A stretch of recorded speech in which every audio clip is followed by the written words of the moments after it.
Marie a aujourd'hui 8 ans. Elle a été opérée une première fois par le professeur Egloff alors qu'elle en avait 3. Dans ces situations-là d'absence de pouce, il faut qu'on reconstruise logiquement quelque chose qui permette la pince. Une pince entre cet élément-là et les autres doigts. Alors on a deux possibilités. Celle qui existe depuis les années 80 à peu près, c'est d'utiliser un orteil.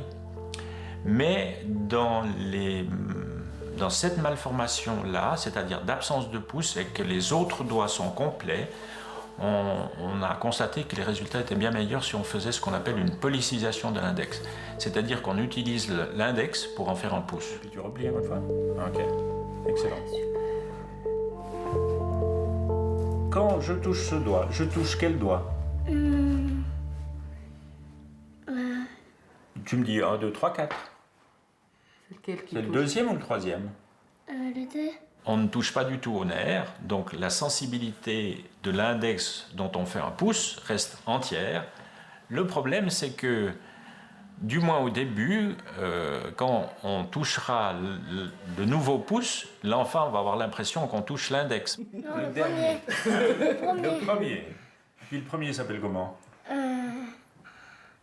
J'en sais rien. Il n'a pas de nom. C'est le pouce. C'est le pouce. Le pouce. C'est ton pouce? Ouais. Je vous fais remarquer qu'elle a dit que ceci était le deuxième, hein, ce qui est faux, hein, puisque c'est le majeur, donc c'est le troisième. Mais c'est pas grave, c'est pas grave, c'est pas grave, c'est bon signe. C'est bon signe, ça veut dire que ça c'est le pouce.